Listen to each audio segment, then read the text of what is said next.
அறிவராசனம் சொல்லும்போது இன்னொரு முக்கியமான விஷயம் என்ன வருது அப்படின்னா, பல பேர் தவறான ஒரு புரிதல் என்ன நினைச்சிட்டு இருக்கோம் அப்படின்னா, சபரிமலையில ஐயப்பனை தூங்க வைக்கக்கூடிய பாட்டு அப்படின்னு சொல்லிட்டு இருக்கோம். உறக்க பாட்டுனே பல பேர் எழுதியிருக்கான். ஆனா அது உண்மை கிடையாது. பகவானுக்கு தூக்கமும் கிடையாது, முழிப்பும் கிடையாது.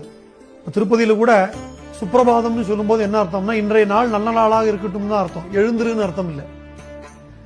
சுப்பிரபாதம் அப்படின்னா இன்றைய குட் மார்னிங் சொல்றோமே, கிட்டத்தட்ட அது மாதிரி இன்றைய நாள் நல்ல நாளாக அமையட்டும் அப்படின்னு அது பிரார்த்தனை. அதனால சபரிமலையில பகவானை தூங்க வைக்கிற பாட்டு கிடையாது. அதாவது ஹரிஹராத்மஜ தேவாஷ்டகம் அப்படின்னு பேரு. இந்த குலத்தோயர் பகவானை பத்தி நிறைய ஸ்துதி எழுதியிருக்காரு. சதகம்னா 100 பாடல்கள், அது மாதிரி 2 சதகம் எழுதியிருக்காரு. 100 200 பாடல். அதே போல அஷ்டகம்னா 8, ஷட்கம்னா 6, தசகம்னா 10. இது மாதிரி பல ஸ்துதிகள் ஒரு சுவாமி பேர்ல எழுதி அதை எல்லாத்தையும் தொகுத்து தர்மசாஸ்தா ஸ்துதி கதம்பம் அப்படின்னு ஒரு பேர்ல புஸ்தகமாக வெளியிட்டார். அந்த புஸ்தகத்துல இந்த ஹரிஹராத்மஜ தேவாஷ்டகம் அப்படிங்கிறது வெளியாச்சு.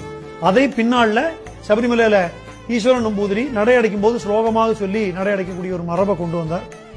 அதுக்கப்புறம் தான் சுவாமி ஐயப்பன் படம் வந்த போது ஜேசுதாஸ் மதிமாதி ராகத்துல பாட்டா பாடி அது வெளியாச்சு. ஆனா இன்னைக்கும் சபரிமலையில நம்ம பார்த்தோம் அப்படின்னா, நடை அடைக்கும் போது சபரிமலை நடைக்குள்ள மேல்சாந்திகள் எல்லாம் ஸ்லோகமா தான் இன்னைக்கு அதை சொல்லுவாங்க. வெளியில பாடக்கூடிய ஜேசுதாஸ் குரல்ல ஒலிக்கக்கூடிய பாடல் வெளியில லவுட் ஸ்பீக்கர்ல கேட்குமே ஒழிஞ்சு கர்ப்பகிரகத்துக்குள்ள கருவறைக்குள்ள மேல்சாந்திகள் இந்த ஸ்லோகமா தான் இன்னைக்கும் சொல்லிட்டு இருக்காங்க.